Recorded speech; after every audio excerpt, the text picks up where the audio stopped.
My identity?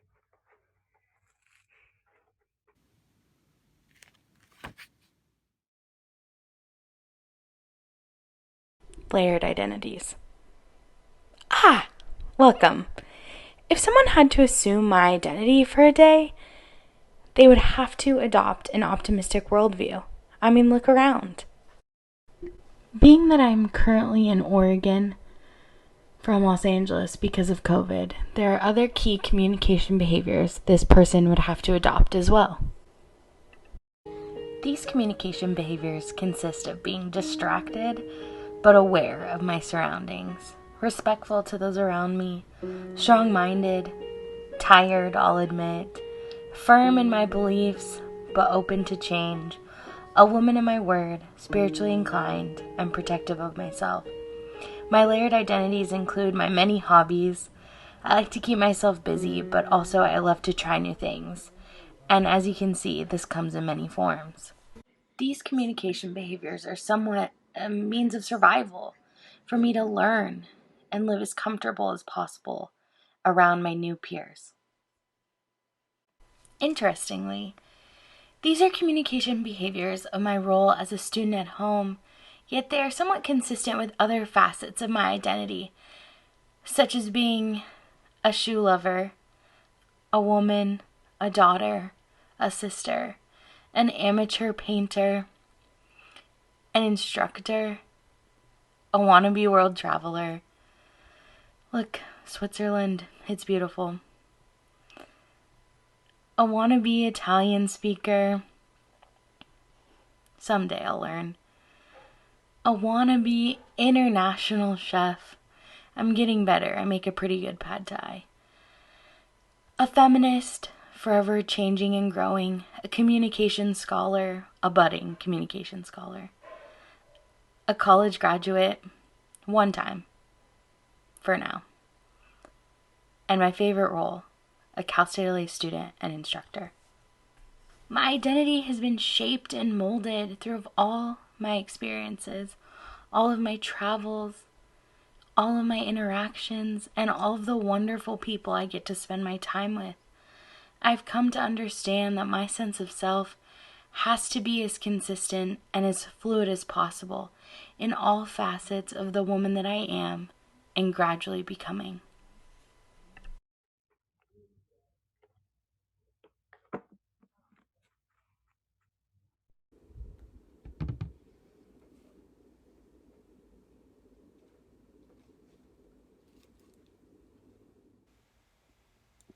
Identity.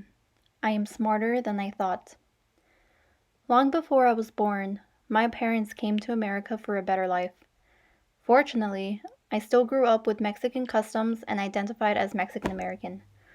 Part of the fun in that is that I have a really long name. All my family does, and I carry that name proudly. But I wasn't just Crystal growing up. In fact, to this day, I'm mostly informally called a lot of other things, and I mean a lot. For example, my dad calls me Chona, Bombon. I'm Linda, Sope, Penguin, Nat to some friends, Chris, Chrissy, or simply Machuca to others. Regardless of the multiple labels, I was rather content. But my new favorite sense of identity has come from being referred to as instructor or Professor Machuca, which caught me off guard the first time I officially saw the title. What? I was surprised, because prior to that exact moment, I had always felt like my life was slowly moving with no sign of progress towards anything. I felt purposeless, unaccomplished, and just bored of myself as an individual because I felt like not a thing I did made a difference for anyone. To be quite honest, I felt like trash. And even trash has a place that it belongs. And I, despite who I am to the people around me, still felt lost. That is, until I decided to pursue higher education. The social roles that exist get altered when you infuse education into the equation. I was addressed differently, treated with respect, and happy. I have a cohort that is beyond supportive and encouraging. And when I walk the hallways at Cal State LA or when I am called instructor, I feel a sense of growth and maturity. That name depicts the hard work and determination that I had to have had to get to where I am. My students respect and trust me, and I think to myself, wow, a different version of me will resonate with them than the version my friends or family will ever get to see. The transformational power of education on my identity has, indeed, shifted the way others see me as well as the ways I see myself. But don't get me wrong, I'm still me. I love most versions of myself, and you'll definitely see that through the way I dress and act. And I will continue to grow, venture off, and experience new things that will influence my take on life and sense of identity. But regardless, it's a refreshing thought to know that I now, finally, encompass a title that proves to myself once and for all, I am smarter than I thought.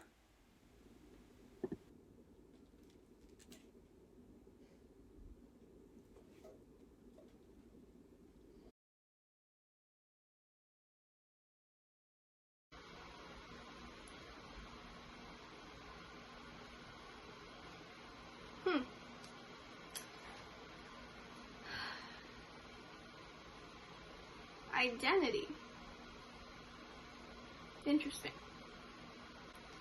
I decided to become a college student. I decided to become a college student for all the wrong reasons. I just wanted to graduate to have a diploma on file so that hopefully I would have a better possibility of being released from prison. Upon entering college, I discovered that I enjoyed learning new things, that there was so much in the world that I didn't know. This is the family that I always wanted.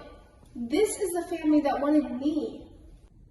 There was so much in the world that I did not know. I made sense of my past abandonment and abuse.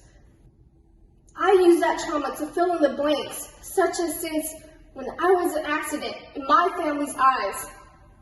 Here in this game, I am the future of the game. There was so much in the world that I didn't know. My observation of self allowed me to see how I treated others and how I wanted to be treated. Just to be visible to somebody meant the world to me. I was willing to destroy other people's worlds just to prove it. A lost child among lost people. My observation of self allowed me to see how I treated others and how I wanted to be treated. After understanding myself more clearly, I started to see the social roles that I performed on a daily basis.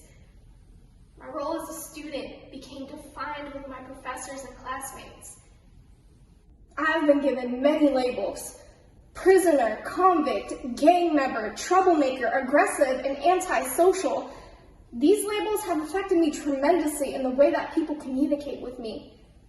My role as a student, the label of gang member has hurt me the most.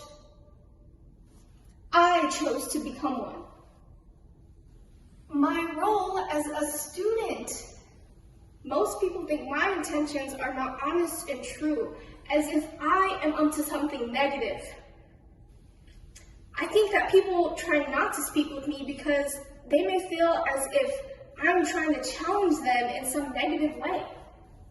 My role as a student, I responded to the labels as if they were all I could be, and I could not change it. My role as a student became defined with my professors and classmates. My cohort created an open environment of safety, security, and lightness that allows all of the students and professors to feel comfortable and free. I did not communicate at all about my feelings to my family. My family was never affectionate. The first time that my mom said I love you was in a prison visiting room. My cohort created an open environment of safety, security, and lightness that allows all of the students and professors to feel comfortable and free. Within my social role as a student, I also have a social role as a fellow inmate. I think this dynamic actually helps me in my student role as well, because I am relatable. I have been in love, in different types of relationships, covering intimacy with a girlfriend and being in love with the gang. Because I am relatable. I tattooed my whole body in dedication to that lifestyle. And my morals and codes of life became that of the gang code. Because I am relatable. The effectiveness created my anxiety of speaking to those that are not inmates or gang members. I tend to feel as if I am being judged.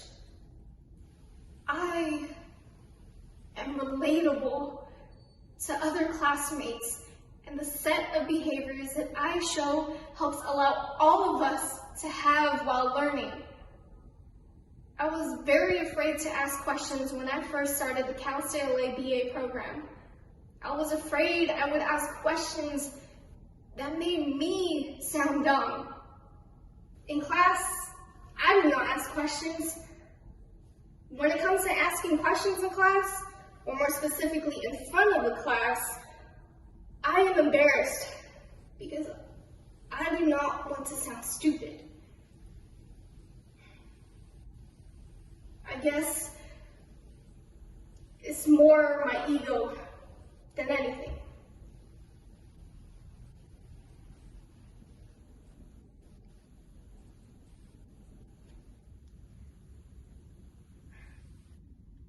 I have now discovered as a college student that I am smart, innovative, and disciplined.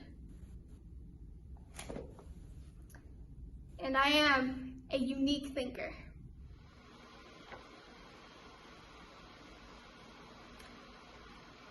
All right.